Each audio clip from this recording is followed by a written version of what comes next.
ಓಂ ಶ್ರೀ ಗುರು ರಾಘವೇಂದ್ರಾಯ ನಮ. ರಾಯರಿದ್ದಾರೆ, ಎಲ್ಲರಿಗೂ ಒಳ್ಳೆಯದಾಗಲಿ, ನನಗೂ ಒಳ್ಳೆಯದು ಮಾಡು ತಂದೆ. ನಾವೆಲ್ಲರೂ ನಿಮ್ಮನ್ನೇ ನಂಬಿದ್ದೇವೆ. ಸ್ನೇಹಿತರೆ, ನಾವು ಮಂತ್ರಾಲಯಕ್ಕೆ ಹೋಗಬೇಕಾದ್ರೆ, ರಾಯರ ಹತ್ರ ಹೋಗಿ ದರ್ಶನ ತಗೋಬೇಕಾದ್ರೆ ನಮಗೆ ರಾಯರು ಎಷ್ಟು ಬೇಗ ಒಲಿತಾರೆ, ಅದಕ್ಕೆ ಏನು ಮಾಡಬೇಕು, ರಾಯರನ್ನ ನಾವು ಯಾವ ಥರ ಒಲಿಸ್ಕೋಬೇಕು, ನಮಗೆ ಬೇಗ ಅನುಗ್ರಹ ಕೊಡಬೇಕು ಅಲ್ವಾ? ಅದನ್ನೆಲ್ಲ ಈ ವಿಡಿಯೋದಲ್ಲಿ ನಾನು ನಿಮಗೆ ಫುಲ್ಲಾಗಿ ತಿಳಿಸ್ಕೊಡ್ತಾ ಇದ್ದೀನಿ. ನೀವು ಈ ಥರ ಮಾಡಿದರೆ ಸಾಕು, ರಾಯರು ಆದಷ್ಟು ಬೇಗ ನಿಮಗೆ ಪ್ರತಿಫಲ ಕೊಡುತ್ತಾರೆ. ಇದಕ್ಕೆ ಸಾಕ್ಷಿ ನಾನೇ ಸ್ನೇಹಿತರೆ. ಫಸ್ಟು ನೀವು ಮನೆಯಲ್ಲಿ ನಿಮ್ಮ ಕುಲದೇವರಿಗೆ ಮನೆಯಲ್ಲಿ ಪೂಜೆ ಮಾಡಿ ಆ ಪ್ರಸಾದವನ್ನು ಇಟ್ಟಿರ್ತೀರಲ್ವ, ಆ ಪ್ರಸಾದವನ್ನು ನೀವೇ ಸ್ವೀಕರಿಸ್ಕೊಂಡು ಅದನ್ನು ತಿಂದುಬಿಟ್ಟು ಮನೆಯಲ್ಲಿ ಇರ್ತಕ್ಕಂಥ ಗುರುಗಳು ಅಂದರೆ ನಮ್ಮ ತಂದೆ ತಾಯಿ ಅವ್ರ ಹತ್ರ ಆಶೀರ್ವಾದ ತಗೊಂಡು ನಾವು ಮಂತ್ರಾಲಯಕ್ಕೆ ಹೋಗಬೇಕು. ಆಮೇಲೆ ಇವಾಗ ನೀವು ಸ್ನೇಹಿತರ ಜೊತೆ ಹೋಗ್ತೀರಾ, ಅಥವಾ ಮದುವೆ ಆಗಲಾರ್ದವರು ಹುಡುಗ ಹುಡುಗಿ ಕೂಡ ಹೋಗ್ತೀರಾ, ಅಥವಾ ಮಕ್ಕಳ ಜೊತೆ ಹೋಗ್ತೀರಾ, ಫ್ಯಾಮ್ಲಿ ಜೊತೆ ಹೋಗ್ತೀರಾ. ಹೋಗುವಾಗ ನೀವು ಎಂಜಲು ನೀರನ್ನು ಕುಡಿಬಾರ್ದು. ನೀವು ಕುಡಿದು ಬಿಟ್ಟಿದ್ದು ಅವ್ರು ಕೊಡಬಾರ್ದು, ಅವ್ರು ಕುಡಿದು ಬಿಟ್ಟಿದ್ದು ನೀವು ಕುಡಿಬಾರ್ದು. ಆಮೇಲೆ ನೀವು ಹೋಗಬೇಕಾದ್ರೆ ನೀವು ಹೊಟ್ಟೆ ತುಂಬ ಹೋಟ್ಲಲ್ಲಿ ಊಟ ಮಾಡ್ಕೊಂಡು ಹೋಗಬಾರ್ದು. ಫ್ರೂಟ್ಸ್ ತಿನ್ನಿ ಸ್ನೇಹಿತರೆ, ಅಲ್ಪ ಸ್ವಲ್ಪ ಎಷ್ಟಾಗುತ್ತೆ ಅಷ್ಟು ಫ್ರೂಟ್ಸ್ ತಿನ್ನಿ. ಯಾಕಂದರೆ ನಾವು ಮಂತ್ರಾಲಯ ತಲುಪಬೇಕಾದ್ರೆ ನಮಗೆ ಒನ್ ಡೇನೂ ಆಗಲ್ಲ ಸ್ನೇಹಿತರೆ, ಒಂದು 6 to 7 hours ಆಗುತ್ತೆ. ನಾವು ಕಾರಲ್ಲಿ ಹೋಗಬೇಕಾದ್ರೆ ಒಂದು 6 to 7 ಅಂದರೆ 6 to 7 ತಾಸು ಅಷ್ಟೇ ಸಾಕು ನಮಗೆ ಹೋಗೋಕ್ಕೆ. ಅದಕ್ಕೋಸ್ಕರ ಸ್ನೇಹಿತರೆ, ನಾವು ಹೊಟ್ಟೆ ತುಂಬ ತಿಂದು ನಾವು ಕುಡಿದ್ಬಿಟ್ರೆ ಎಂಜಲದ ನೀರನ್ನು ಕುಡ್ಕೊಂಡು ಈ ಥರ ಹೋದರೆ ನಮಗೆ ರಾಯರು ಬೇಗ ಒಲಿಯಲ್ಲ. ಯಾಕಂದರೆ ರಾಯರಿಗೆ ನಾವು ಶುದ್ಧ ಮನಸ್ಸಿಂದ ಹೋಗಬೇಕು. ಓಂ ಶ್ರೀ ಗುರು ರಾಘವೇಂದ್ರಾಯ ನಮ, ರಾಯರಿದ್ದಾರೆ ಅಂತ ಹೇಳ್ಕೊಂಡು ರಾಯರ ಹತ್ರ ಹೋದಾಗ, ಮಂತ್ರಾಲಯ ತಲುಪಿದಾಗ ಅಲ್ಲೇನೋ ಒಂದು ಅಲ್ಪ ಸ್ವಲ್ಪ ಅಲ್ಲೊಂದು ಸ್ವಲ್ಪ ಫುಡ್ಸ್ ತಿನ್ಕೊಂಡು, ಯಾಕಂದರೆ ಸ್ವಲ್ಪ ಸ್ಟ್ರೆಂತ್ ಬೇಕಾಗುತ್ತೆ, ಅಲ್ಲಿ ತಿನ್ನಿ, ನೀವು ಹಣ್ಣು ತಿನ್ನಿ, ಆ್ಯಪಲ್ ತಿನ್ನಿ, ಈ ಥರ ತಿನ್ಕೊಂಡು ಆರ್ಚ್ ಹತ್ರ ಹೋದ ತಕ್ಷಣವೇ ರಾಯರಿಗೆ ತುಂಬಾ ಖುಷಿಯಾಗುತ್ತೆ.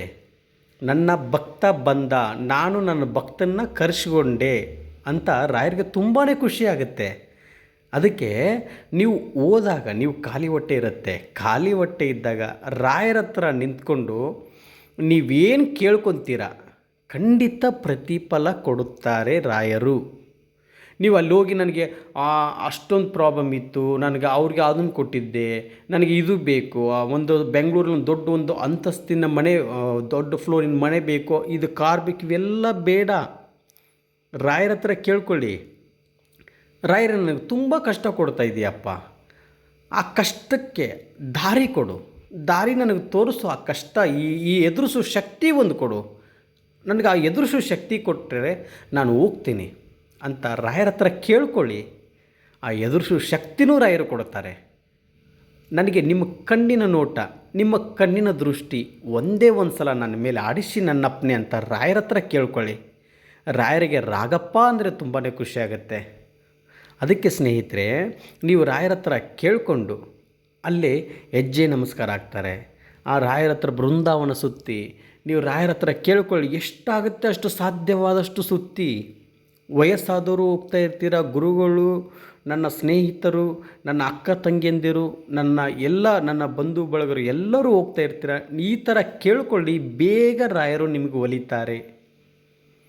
ಆಮೇಲೆ ಅಲ್ಲಿ ಗುರುಗಳು, ಅರ್ಚಕರು ಇರ್ತಾರಲ್ವ, ಆ ಗುರುಗಳು ನಮಗೆ ಮಂತ್ರಾಕ್ಷತೆ ಮತ್ತು ತೀರ್ಥವನ್ನು ಕೊಡ್ತಾರಲ್ವ, ಅವ್ರಿಗೆ ರಾಯರ ಆಶೀರ್ವಾದ ಇರುತ್ತೆ, ಅವ್ರಿಗೆ ಅನುಗ್ರಹ ಇರುತ್ತೆ. ಈಗ ಆ ರಾಯರನ್ನ ಮುಟ್ಟಿ ಪೂಜೆ ಮಾಡುವಂಥ ಗುರುಗಳು, ಆ ಭಾಗ್ಯ ಅವ್ರಿಗೆ ಸಿಕ್ಕಿದೆ.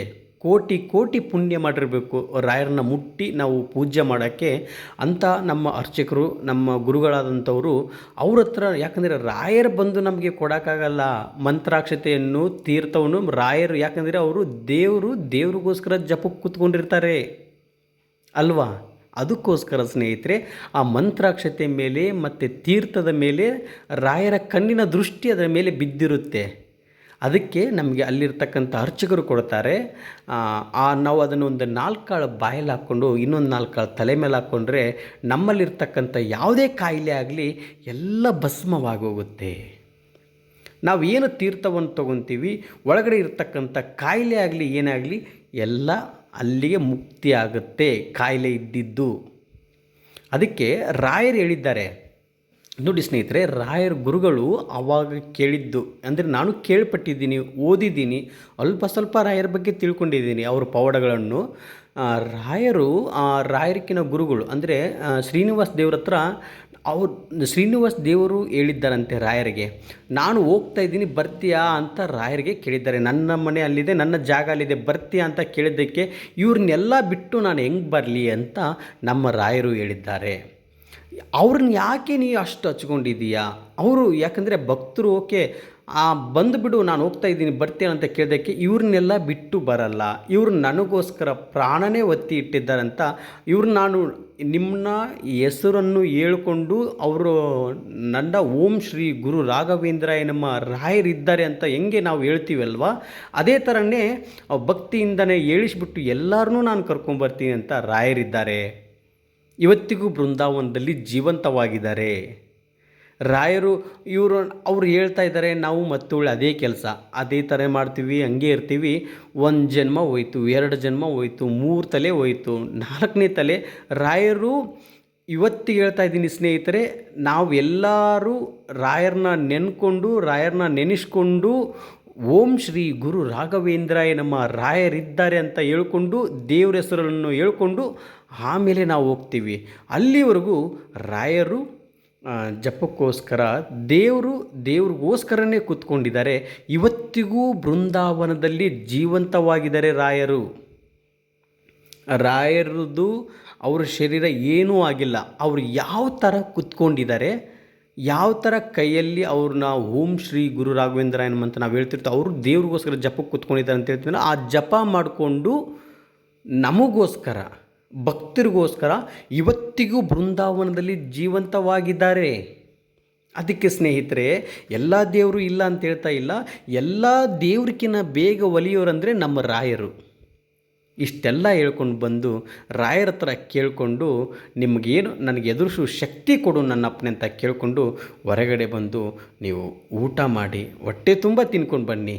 ಆವಾಗ ರಾಯರಿಗೂ ತೃಪ್ತಿ ಆಗುತ್ತೆ, ರಾಯರಿಗೂ ಖುಷಿ ಆಗುತ್ತೆ.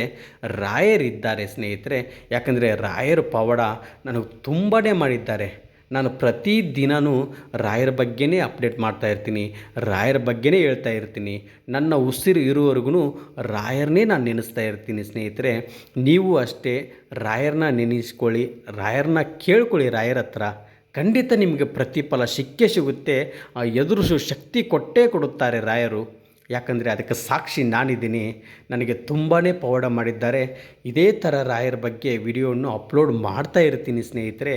ನನ್ನ ವಿಡಿಯೋ ನಿಮಗೆ ಇಷ್ಟವಾದರೆ ಸಬ್ಸ್ಕ್ರೈಬ್ ಮಾಡ್ಕೊಳ್ಳಿ, ಲೈಕ್ ಮಾಡಿ, ಬೇರೆಯವರಿಗೆ ಶೇರ್ ಮಾಡಿ.